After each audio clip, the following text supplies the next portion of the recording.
parceiro ministerial, posso dizer assim, muito me abençoa, não apenas nas minhas idas a Vilar dos Teles e nas vindas do pastor aqui, mas também nas suas mensagens, porque eu, quando saio daqui da igreja, eu assisto a transmissão daqui da igreja e assisto outros cultos.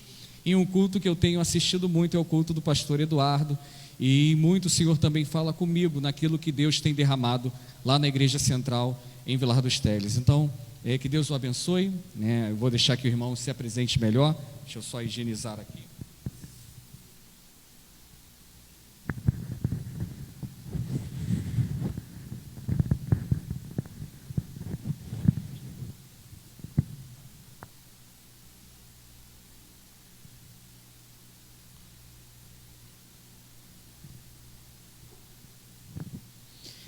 A graça, a paz de Cristo Jesus seja sobre a sua vida, meu querido irmão, querida irmã. Muito me alegra estar aqui com os irmãos, o reverendo Ricardo, depois de um longo tempo aí, né, Ricardo, que a gente tive aqui há uns 2 anos, isso, neste mesmo trabalho com vocês, e me alegrei muito com o convite, e me lembro também, né, do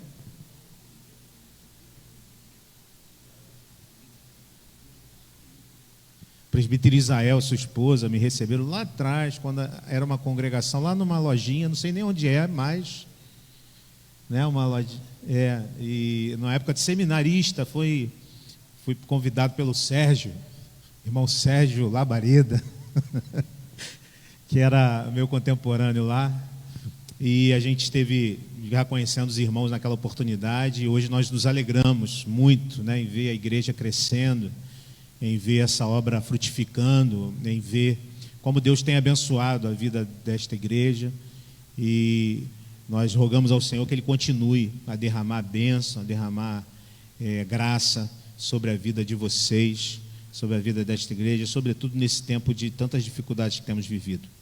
Eu quero, então, compartilhar contigo a palavra do Senhor, aquilo que o Senhor falou no meu coração. Quero convidar você a que a tua atenção, a tua mente e coração estejam agora voltados para o que o Senhor deseja falar com cada um de nós. Ele te trouxe aqui neste lugar, nesta noite. Você não veio aqui por mera vontade própria, você não veio aqui porque alguém te chamou, você não veio aqui por nenhum outro motivo, e sobretudo porque Deus te trouxe neste lugar. E se Ele te trouxe neste lugar, te trouxe porque deseja falar ao seu coração. Portanto, aproveite, meu irmão, minha irmã, esses momentos em que o Senhor deseja falar contigo. Nós temos vivido dias difíceis, como o Ricardo falou aqui agora há pouco. Vivemos um tempo de muitos desafios, de muitas dificuldades. Vivemos no anseio de algo novo, de um tempo novo. Vivemos no anseio de ultrapassar adversidades que estão presentes no nosso tempo. Vivemos uma crise sanitária, e esta crise gera diversas outras crises, escancaram diversas outras crises. E isso também acontece no âmbito da família. A família sofre profundamente diante das crises que nós vivemos, e não é diferente agora. Alguns especialistas têm dito que toda esta crise, ela acelera processos. A gente pode perceber isso claramente quando a gente vê, por exemplo, que as igrejas tiveram que, de uma hora para outra, desenvolverem meios de, por exemplo, de transmitir os seus cultos, né, online. Muitas igrejas não tinham nada sobre isso, tiveram que correndo resolver isto, porque já não podiam mais se reunir no ano passado. E isso acelerou um processo. Qual processo? A entrada das igrejas nas redes sociais, por exemplo, para só citar um exemplo. Outros processos foram então acelerados. E infelizmente nós percebemos que famílias que estavam já em crise, matrimônios que estavam já em crise, também sofreram uma aceleração da corrosão, muitas vezes, de seus relacionamentos. Muitos casamentos terminaram nesse período, justamente porque houve uma aceleração desse processo de corrosão nos relacionamentos matrimoniais. Por exemplo, houve um aumento do número de casais que começaram a se separar, divorciar. Vivemos então um tempo como este. Há famílias também que aproveitaram este tempo para se aprofundarem, para que seus relacionamentos fossem aprofundados. E eu espero que você esteja neste grupo. Mas é verdade que, em muitos casos, também houve os problemas que aumentaram ao longo desse tempo. Sinceramente, eu espero que a sua família esteja aproveitando esse tempo para aprofundar os laços. No entanto, irmãos, nós sabemos que para outros tantos é um tempo de crise, em que as crises se intensificam, este tempo de desafios, que se torna muitas vezes o acelerador das corrosões e das crises que podem agir no meio da família. Assim, eu quero então meditar contigo num texto bastante conhecido, o texto que está no Salmo 126, um salmo bíblico, que traz algumas lições preciosas para um novo tempo que Deus quer nos dar na nossa vida e também na nossa família. Eu quero convidar você a partir deste salmo, este cântico de romagem, um cântico que era cantado nas peregrinações, para as grandes festas de Israel, um cântico que nos fala sobre esta possibilidade de que vivamos um tempo diferente. E diz assim então o Salmo 126: quando o Senhor trouxe os cativos de volta a Sião, foi como um sonho. Então a nossa boca encheu-se de riso, a nossa língua de cantos de alegria. Até as outras nações se dizia: o Senhor fez coisas grandiosas por este povo. Sim, coisas grandiosas fez o Senhor por nós, por isso estamos alegres. E aqui o salmo muda o tom, perceba isso. Senhor, restaura-nos, assim como enches o leito dos ribeiros no deserto. Aqueles que semeiam com lágrimas, com cantos de alegria colherão. Aquele que sai chorando enquanto lança a semente voltará com cantos de alegria, trazendo os seus feixes. É a palavra do Senhor. Fica claro aqui, querido irmão, querida irmã, que este salmo está dividido em dois momentos. Os 3 primeiros versos, o salmista está falando de um evento do passado, quando o Senhor trouxe. Os verbos estão no passado. Fala a partir daqui de coisas alegres, de coisas de regozijo, coisas que aconteceram no passado e que trazem alegria. Você lembra de coisas que você viveu há algum tempo atrás e que não vive mais? Você lembra quando você recebeu um presente que realmente encheu o teu coração de alegria? Você lembra do dia do seu casamento? Você lembra daquele dia em que você ficou como quem sonha? Lembra daquele dia especial, importante na sua vida? Você sonhou, que você sonhou com uma vida a dois. Lembra quando você pegou pela primeira vez o seu filho no colo? Eu lembro deste dia. Eu tenho uma filha de 25 anos. Nem parece, né? Parece que eu não sou tão velho assim, né? Mas eu lembro exatamente, no dia do meu aniversário ela nasceu. E eu peguei a minha filha no colo pela primeira vez, e é uma emoção tremenda. A gente fica ali olhando para aquele bebezinho e sonhando que aquele serzinho se torne uma pessoa feliz. Você lembra disso? Você lembra quando você ficou como quem sonha? Mas os 3 últimos versos, irmãos, falam sobre o presente.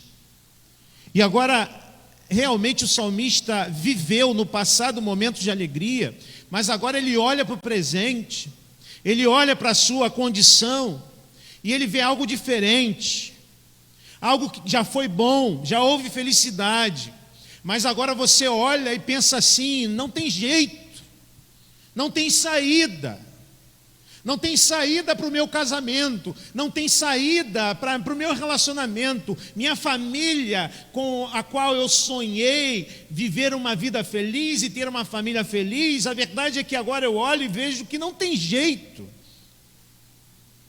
Você já passou por isso? Você tem passado por isso?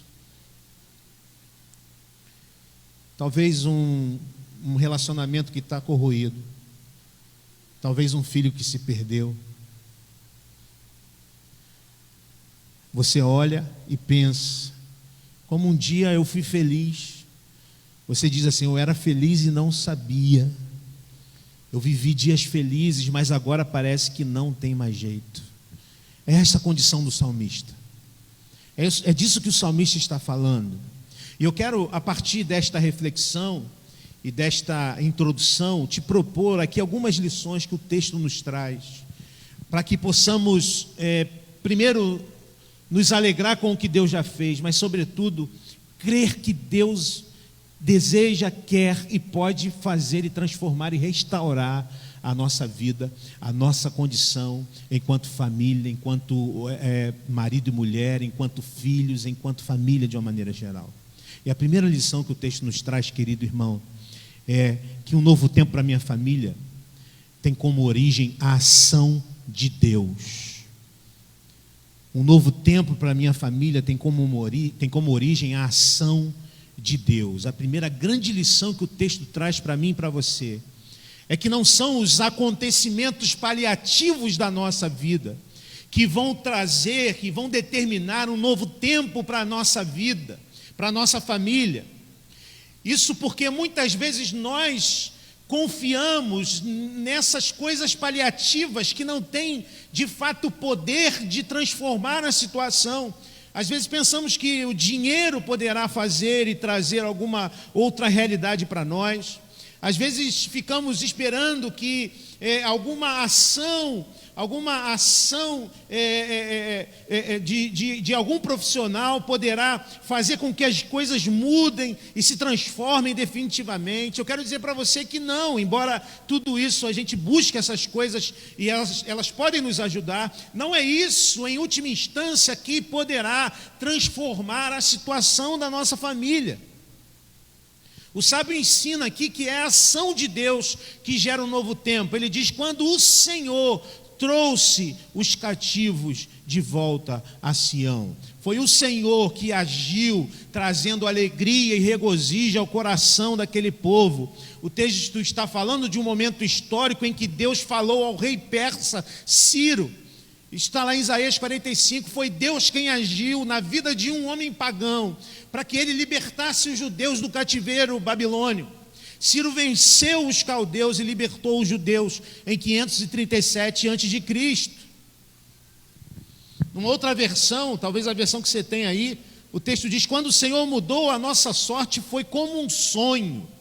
Sim, esta é uma ótima versão, porque foi isso, Deus mudou a história daquele povo, transformando aquela nação inteira. A narrativa poética utiliza aqui palavras que remetem ao regozijo daquele povo, como sonho, riso, cânticos. Então a primeira lição, ela é bem simples e básica. Meu irmão e minha irmã, você marido, você esposa, você filho, a transformação da realidade da nossa família terá necessariamente como origem a ação de Deus. É Deus quem muda a nossa história, é Deus que transforma a nossa realidade. Busque dele, busque do Senhor a transformação da sua família, busque do Senhor a ação transformadora para a transformação e a restauração da sua família. É a primeira lição que o texto nos traz. Há uma segunda lição que o texto nos traz e eu quero compartilhar com você. Um novo tempo na nossa família tem como origem a ação de Deus, mas um novo tempo em nossas famílias também surpreendem aqueles que estão ao nosso redor. Olha só o que o texto diz. Até nas outras nações se dizia, o Senhor fez coisas grandiosas por este povo. Sim, coisas grandiosas fez o Senhor por nós, por isso estamos alegres. Ainda diz, até nas outras nações se dizia, o Senhor fez coisas grandiosas por este povo. Isso tinha muito a ver, querido irmão, irmã, com a missão que Deus deu ao povo de Israel. E deixa eu te explicar isso. Quando Deus decide dar um território ao povo de Israel, você conhece bem a história bíblica, Deus tira o povo do Egito e leva esse povo pelo deserto, e Ele prometeu uma terra. Ele decidiu dar um território que seria deste povo, um pedaço de terra em algum lugar, e este lugar poderia ser um lugar remoto. Deus poderia ter dado um lugar a este povo abaixo da Etiópia, acima do Mar Morto, lugares onde eles teriam muito mais tranquilidade, mas não. Deus colocou esse povo num pedaço de terra que era passagem para grandes potências da época. O Egito ao sul, a Assíria ao norte, a Babilônia ao leste, grandes e poderosas nações, belicamente poderosas. E quando essas nações estavam em conflito, quem estava no caminho? Quem estava no caminho desses povos? O povo de Deus. O povo de Deus estava no caminho, Israel. Irmãos, qual era a intenção de Deus com isso? O que Deus queria com isso? Deixar o pessoal em apuros? Deixar o pessoal numa situação difícil? Não. Que aquele povo que recebeu uma terra, mas também recebeu instruções quanto à maneira de viver. Eles não só receberam uma terra, eles receberam mandamentos, eles receberam instruções para viver de maneira diferente. Aqueles outros povos, para que aqueles outros povos vissem a maneira justa com que aquele povo de Deus tratava os seus, para que aqueles povos vissem a maneira maravilhosa como aquele povo tratava o seu meio ambiente, para que aqueles povos vissem a maneira maravilhosa como eles administravam os seus recursos, vissem a maneira abençoadora com que Israel tratava os desvalidos, as viúvas, os órfãos e os estrangeiros. E esses povos então diriam, quando vissem aquele povo vivendo e agindo na sua terra: quem deu tamanha sabedoria a este povo? E aquele povo poderia dizer: foi o nosso Deus quem nos deu esta sabedoria. Foi Ele quem nos deu os mandamentos, foi Ele que nos ensinou a viver de maneira sábia. Irmãos, hoje o povo de Deus é a igreja do Senhor Jesus. E o que Deus espera da igreja, da sua igreja, que vivamos um estilo de vida, que vivamos em família, nos nossos relacionamentos conjugais, nas nossas relações com os nossos filhos, na nossa sociedade, obedecendo os mandamentos do Senhor, e que as pessoas olhem para nós e digam: eu preciso conhecer este Deus, eu preciso saber por que vocês vivem de maneira tão sábia, eu preciso saber por que as famílias de vocês são diferentes, eu preciso saber por que vocês lidam com o dinheiro de uma maneira diferente, por que vocês lidam com a sexualidade de maneira diferente, por que vocês criam os seus filhos diferentes. O grande problema hoje é que essa igreja pós-moderna é uma igreja também extremamente secularizada. E uma igreja que não atribui a Deus o que eles têm. Muitas vezes, irmãos, nós nos tornamos crentes secularizados, que achamos cada vez mais que aquilo que nós construímos por causa da nossa força. Achamos que aquilo que nós conquistamos por causa da nossa força. Uma cultura antropocêntrica da autoajuda, voltamos cada vez mais os nossos olhos para nós mesmos e temos tido muita dificuldade de dizer: grandes coisas fez o Senhor por nós.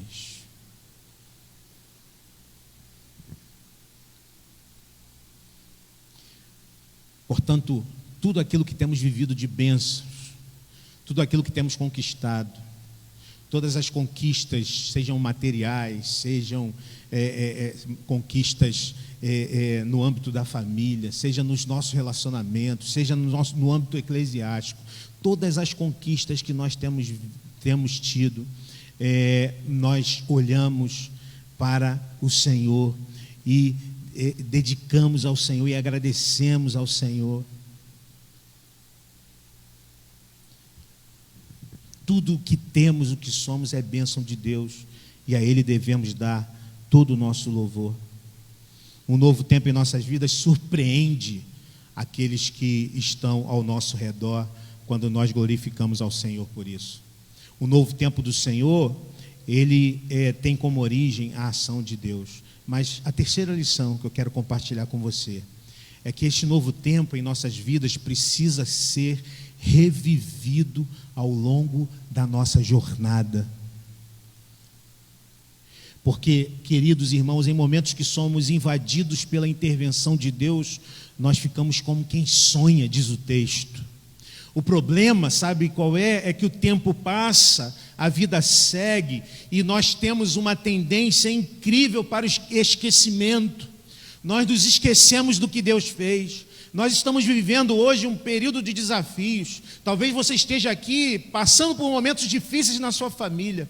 E eu quero dizer para você que precisamos rememorar o que Deus já fez na nossa vida. Deus já agiu poderosamente na nossa vida, no nosso casamento, na nossa relação familiar. E Ele já fez coisas grandiosas. Precisamos, como salmista, agora trazer de volta esta esperança.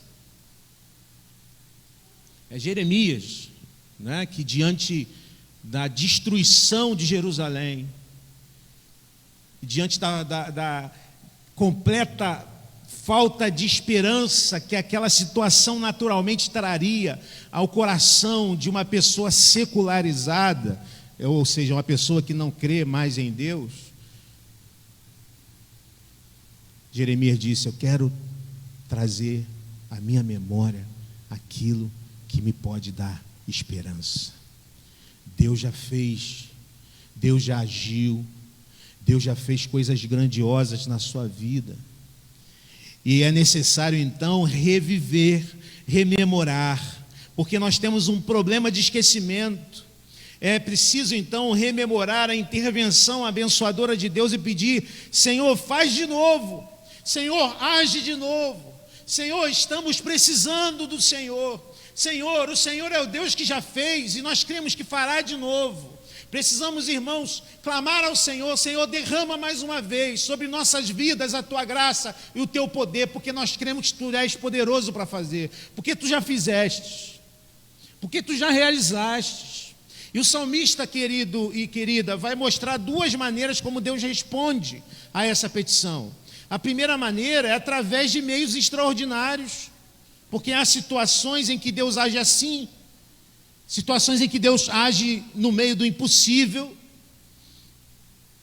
coisas que você dizia assim, não tem jeito, e Deus vem e mostra que tem jeito para Ele. Mas Ele também age por meios ordinários, e eu diria que geralmente Deus age assim, a partir dos problemas muito difíceis de serem resolvidos. Eu tomo a decisão de mudar em mim aquilo que precisa ser mudado, de mudar em mim aquilo que precisa ser mudado para que o meu casamento seja transformado, de mudar em mim o que precisa ser mudado para que haja uma relação melhor com os meus filhos, de mudar em mim o que precisa ser mudado para que eu tenha uma relação melhor com os meus pais. E aí Deus vai transformando de maneira ordinária, num processo, as coisas. 2 anos, 3 anos, 4, 5, 10, talvez demore um pouco, mas eu olho para trás e consigo ver que as coisas mudaram, e consigo ver Deus agindo, e consigo perceber que Ele está agindo através da minha vida. Com a minha decisão de mudança, Deus está também mudando as outras pessoas. Eu quero te mostrar isso aqui no texto, como Deus age de maneira extraordinária. O texto diz: Senhor, restaura-nos assim como enches o leito dos ribeiros no deserto. Em outras traduções, do Negueb. O deserto do Negueb fica ao sul da Palestina, um lugar totalmente árido, onde não há vida, porque não há água. A questão é que os montes ao redor do Negueb, há muitos montes, quando as chuvas aconteciam e acontecem em determinados momentos do ano, faziam como que um rio que invadia aquela terra árida. Como nesse vídeo que eu quero mostrar para vocês aí. Vê se dá para passar esse vídeo aí. sei se você já viu um vídeo das águas invadindo o Negueb, mas até hoje acontece isso. Olha que interessante. Está aí na área de trabalho.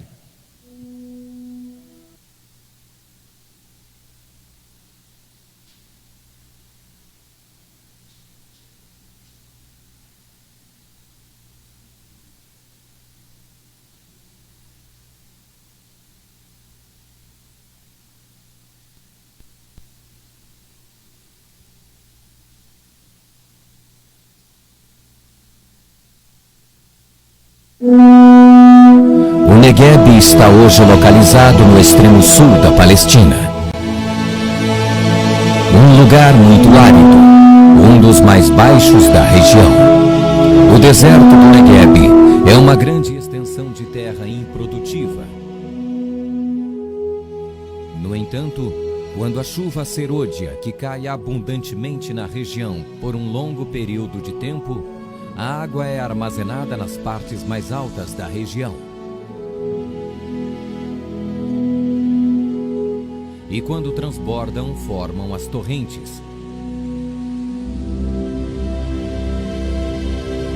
que invadem o deserto, trazendo grande inundação e transformando a terra árida em um rio que produz vida.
Quando o rio desaparece pela evaporação, o deserto se transforma em um manancial com as mais belas flores e um verde onde somente no Negueb se pode encontrar.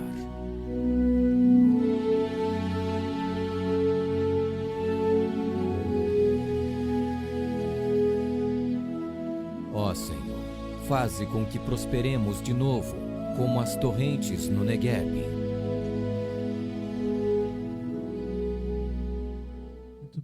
Impressionante, né? Um deserto árido, seco, sem vida. De repente, uma torrente de água invade aquele deserto e transforma aquela realidade. É disso que o salmista está dizendo: Senhor, restaura-nos. Senhor, transforma-nos. Como parece extraordinário um rio correndo no meio do deserto, faz em minha vida, faz na vida da minha família. Portanto, Deus age sim de maneira extraordinária, agindo de maneira transformadora na nossa vida. Ele faz com que a nossa família, a nossa vida árida se transforme num lugar de verde, de fruto, de vida. Ele nos surpreende de maneira extraordinária. Deus pode fazer isso, nós sabemos disso. Mas Deus pode fazer também pelo meio ordinário. Veja o que diz os versos 5 e 6. Aqueles que semeiam com lágrimas, com cantos de alegria colherão. Aquele que sai chorando enquanto lança a semente, voltará com cantos de alegria, trazendo os seus feixes. Se você observar aqui, a primeira e a terceira frase falam de perseverança, falam de tomada de decisão. Porque geralmente Deus age de maneira ordinária. Quando nós decidimos, não vou desistir da minha família, não vou desistir do meu casamento.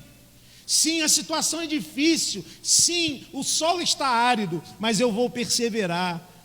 Não vou desistir desse meu filho. Sim, está difícil, não vejo saída, não vejo solução, mas eu creio que Deus é poderoso para transformar. Eu não vou desistir desta relação quebrada, eu vou perseverar. E perceba, irmãos, os verbos aqui, aqueles que semeiam com lágrimas. Perseverar demanda de nós a quebra do orgulho. A gente precisa reconhecer que a gente é limitado, que a gente é incapaz. A gente precisa chorar mais diante do Senhor, precisamos chorar mais pelas nossas famílias, precisamos chorar mais pelos nossos casamentos, pelos nossos filhos, nos quebrantando diante de Deus e dizendo: Senhor, eu não sei o que fazer, Senhor, eu não posso fazer nada, Senhor, eu sou incapaz e preciso do Senhor. Enche o meu coração de perseverança, Pai, não permita que eu desista, me dá força para continuar lutando. É a imagem do agricultor, uma imagem muito presente naquele mundo antigo. Para nós não mais tanto, né? Nós que vivemos na área urbana, e a gente não entende muito bem como é que era a vida do agricultor, porque a gente vive numa sociedade imediatista, tudo rápido e correndo, tudo que eu quero para agora. Na era da internet, eu falo com quem quiser na hora, e se a pessoa demorar um pouquinho para olhar o WhatsApp, eu já fico bronqueado com ela. A vida do agricultor é algo diferente. Ele não tem o fruto do trabalho no dia seguinte da semeadura. Ele precisa arar a terra, ele precisa semear a terra, ele precisa aguardar o tempo da colheita, para então colher o alimento. E pode ser que o tempo não ajude e ele perca, pode ser que as pragas venham e tragam algum prejuízo a ele. Aqui é um jogo com os verbos que denotam essa promessa de Deus, em 4 movimentos. Aqui é utilizado o verbo sair e voltar. Nós vemos os verbos semear e colher. Nós vemos aqui os verbos chorar e cantar. E também os substantivos sementes e feixes. Interessante que nós vivemos numa cultura religiosa que supervaloriza o milagre e o extraordinário. Não é isso? Vivemos numa cultura religiosa em que parece que só é divino quando é milagroso, quando é miraculoso, quando é extraordinário.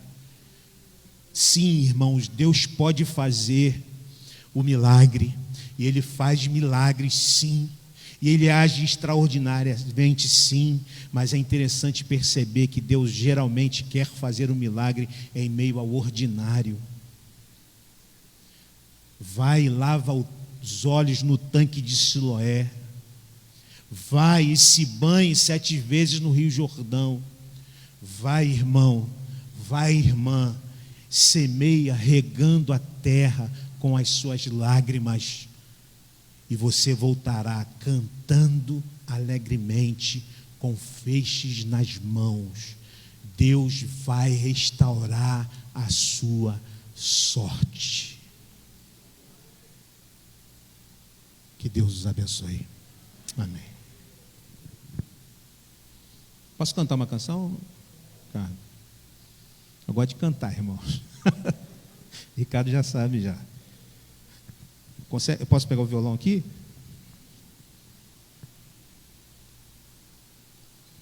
Salmo 90. Você abre aí no Salmo 90.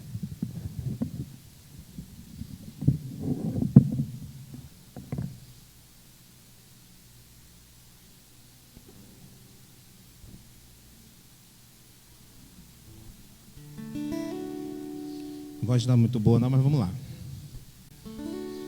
Salmo 90 fala de um Deus que é de eternidade em eternidade. Esse Deus que nos abençoa.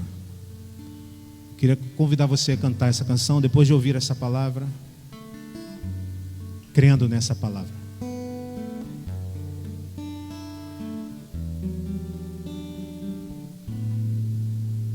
Senhor, tu tens sido o nosso refúgio de geração em geração.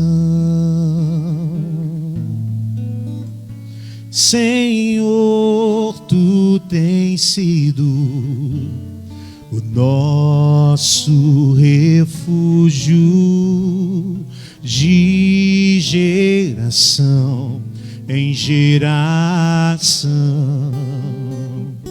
Antes que os montes nascessem, ou que tu formasses a terra e o mundo de eternidade em eternidade, tu és Deus, tu és Deus. Vamos juntos? Senhor, tu tens sido o nosso refúgio de geração em geração. Senhor, tu tens sido o nosso refúgio de geração em geração. E antes que os montes nascessem, ou que tu formasses a terra e o mundo de eternidade em eternidade, tu és Deus, tu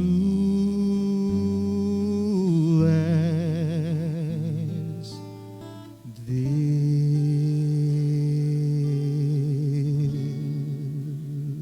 Amém. Creia nisso. Ele é Deus. Ele é poderoso para restaurar a nossa família. E Ele faz de maneira extraordinária, sim. Mas geralmente Deus quer usar você para que a partir daquilo que você tem nas suas mãos, Ele transformar a sua família. Portanto, ouça o que Deus está te falando nesta noite. Saia plantando, chorando, e você vai colher alegremente os feixes. É a promessa do Senhor. Deus te abençoe. Agradeço muito a oportunidade de estar com os irmãos.